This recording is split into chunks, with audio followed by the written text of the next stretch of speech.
I can ride my bike with no handlebars, no handlebars, no handlebars. I can ride my bike with no handlebars. No car was part of my adolescent rebellion, even.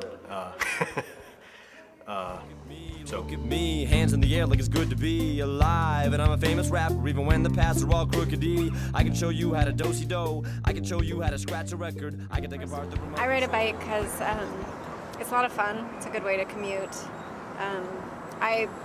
I'm all for public transit, but I hate the bus, to be honest. So this is a much more pleasant way. Plus, I don't like paying for parking, so and the distance we live from work, this is a good choice. These days, I ride a folding bike, a Brompton folding bike most days, at least when the weather's good. It has an exposed drivetrain, or when I don't need to carry more than it can comfortably carry. It's fun, zippy. I have a Dutch-style granny bike, or Oma Fiets, that'll carry 5 bags of groceries and a 7-year-old if it needs to. It's also just very well sealed and complete in bad weather. It's a nice choice. Relaxing ride. We have a Bakfiets for really heavy loads. Almost never do we ride that other than for, I guess, big shopping runs at this point, though it played a bigger role in kid transport earlier. I can get, I don't know, nine bags of groceries and a 6-year-old or on a rainy night, you know, no problem. Fully lit. So.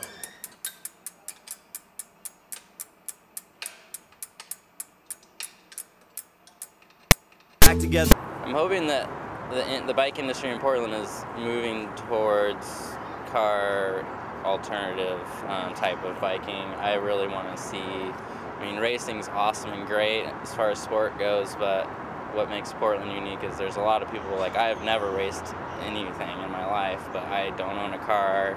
It's been car-free for 10 years, so I'm really about the bike, but it has nothing to do with the sport of it at all. It's just because it's really, for me, the easiest way to do better towards the environment, because it doesn't bother me to ride year-round. I guess I'm pretty used to it by now. I don't even remember what it's like to get out of bed in the morning and it's freezing rain and you can get in your car. It sounds pretty nice, but I don't really miss it. It's been a long time. There's a lot of posturing around what's green, and I know very few environmentalists, self-proclaimed, who don't drive.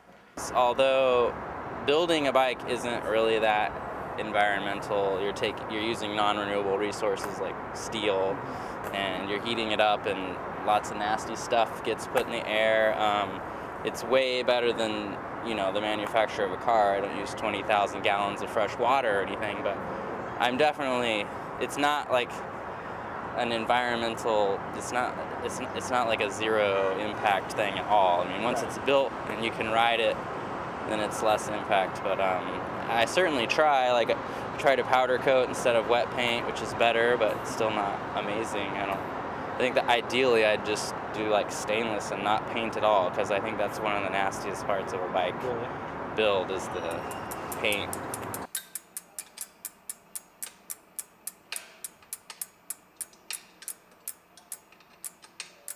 Well, I've just admitted that they might not be appropriate or realistic, but this place was not designed with cars in mind, literally. Really? Yeah, really? Street cars. I mean, the whole street grid, all the little corner stores that have since been converted into residential uses. There used to be rail up Hawthorne, up Belmont, up Stark. You never had to walk more than a certain number of meters to get to a corner store or to rail that would take you to farmland in one direction and downtown in the other. And all of this predated cars becoming more than a tiny elite kind of preoccupation. The Portland social scene is gigantic. Even I was just in Eugene for 2 years, like I said, and it wasn't nearly the same. It kind of, if you were a cyclist in Eugene, it seemed kind of like you're, you know, the racer, you know, focusing on that, riding with, you know, your kid on, or you're a college student. Whereas Portland, there is a huge like niche of people. I have groups of friends that we just bike together. That's why we hang out, and I met them because of bikes, and I meet more people because of bikes. And for me, it's great because one of the things that I'm interested in, there's a lot of other people around interested in. Sometimes it's hard for me to find that, so I like that aspect. Portland's 8 miles on a side. That's easily bikeable by anybody in good health. To encourage biking in a city, I think the city of Portland does a lot already. I mean, just in making bike-friendly routes to main locations that people are trying to get. As far as what more they could be doing, I don't know. I mean, it seems like they're doing a fairly good amount. I think to encourage more biking, the city of Portland probably just needs to do more of the same.